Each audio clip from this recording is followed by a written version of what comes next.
Shalom, selamat pagi Bapak Ibu Saudara yang dikasihi Tuhan Yesus Kristus. Selamat kita berjumpa kembali dalam renungan pada pagi hari ini. Kita bersyukur karena Tuhan selalu baik dan Tuhan tidak pernah membiarkan saudara dan saya sendirian. Sebelum kita mendengar kebenaran firman Tuhan, mari kita berdoa. Bapa di sorga, Bapa dalam nama Tuhan Yesus Kristus, Tuhan yang sangat baik, yang selalu ada bersama dengan kami di setiap keadaan, yang menopang kami dalam kekuatan kuasa-Mu. Terima kasih untuk pagi ini kembali kami ada, karena anugerah-Mu dan karena rencana-Mu yang baik atas kami. Saat ini kami mau mendengar sabda firman-Mu. Urapilah kami supaya kami mengerti dan mentaati akan setiap kehendak-Mu. Dalam nama Tuhan Yesus kami berdoa. Haleluya, amin. Saudara yang dikasih Tuhan, ayat firman Tuhan saat ini terdapat dalam kitab Amsal pasal yang ke-31 ayat 21. Tertulis demikian. Ia tidak takut kepada salju untuk seisi rumahnya, karena seluruh isi rumahnya berpakaian rangkap. Saudara yang dikasih Tuhan, turis-turis yang berwisata ke gunung Jungfraujoch, the top of Europe di Swiss, seringkali lupa bahwa mereka harus memakai baju hangat, mantel atau jaket agar tidak kedinginan di puncak.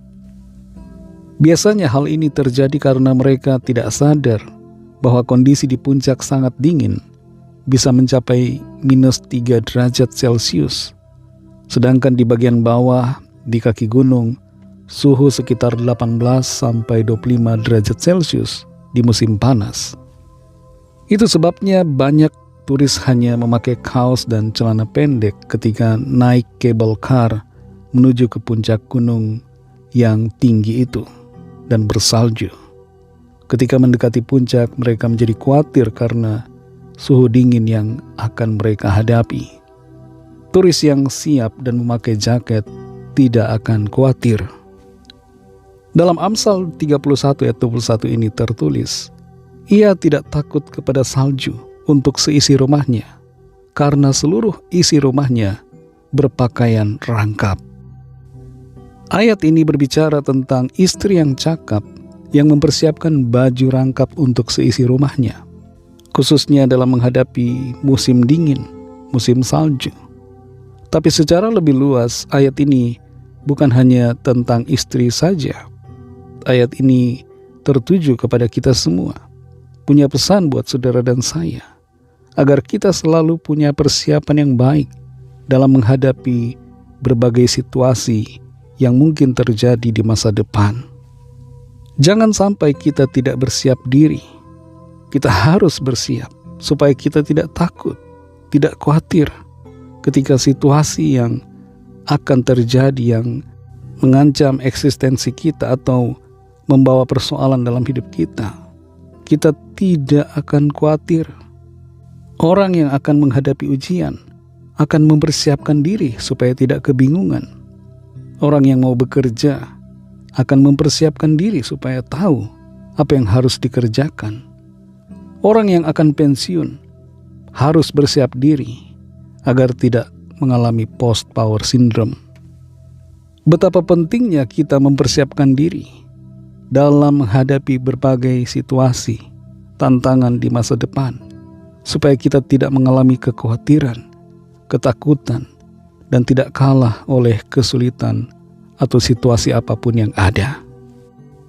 Istri yang dituliskan dalam ayat ini adalah istri yang bijaksana, karena dia mempersiapkan dirinya dan juga seluruh isi keluarganya.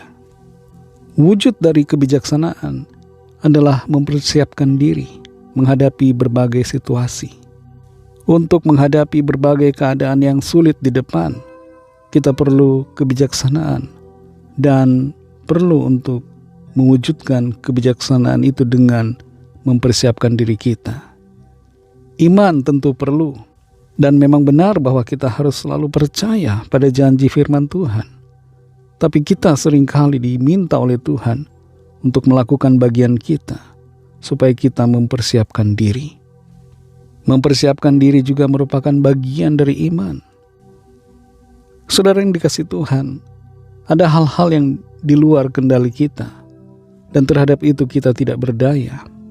Tapi ada hal-hal yang dapat kita lakukan dalam kendali kita untuk menghadapi apa yang tidak dapat kita kendalikan. Mintalah hikmat dan kebijaksanaan dari Tuhan, supaya kita dapat mengerti dan melakukan yang terbaik, mempersiapkan diri kita untuk menghadapi apapun tantangan yang ada di depan. Kita tidak akan khawatir ataupun takut, karena kita siap. Kalau kita sudah tahu ada kemungkinan di depan yang bisa terjadi, tapi tidak mempersiapkan diri, maka kita sama dengan gadis-gadis bodoh dalam perumpamaan Tuhan Yesus.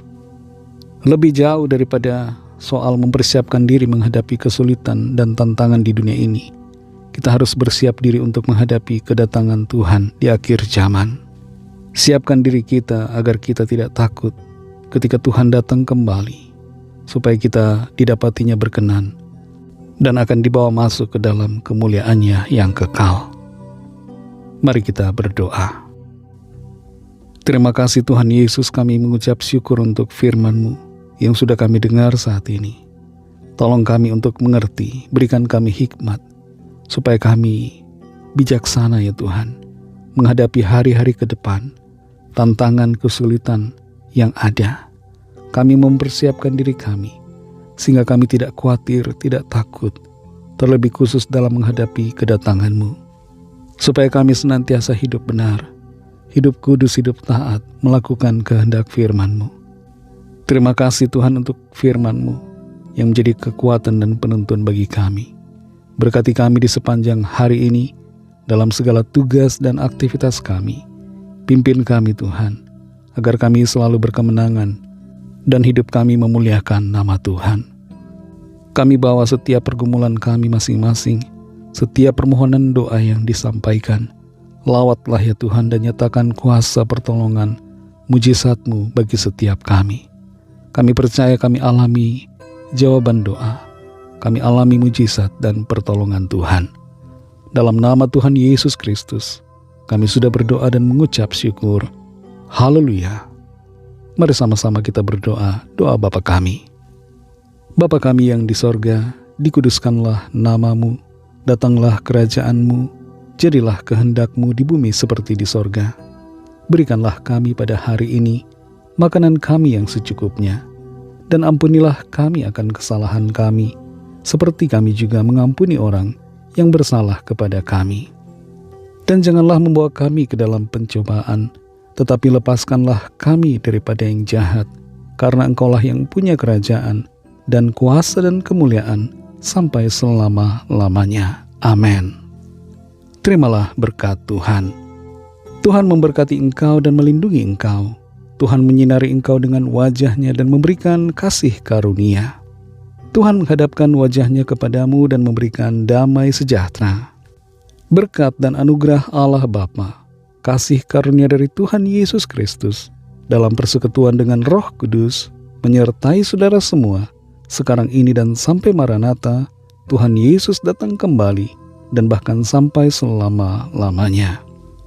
Dalam berkat nama Tuhan Yesus Kristus, haleluya, amin.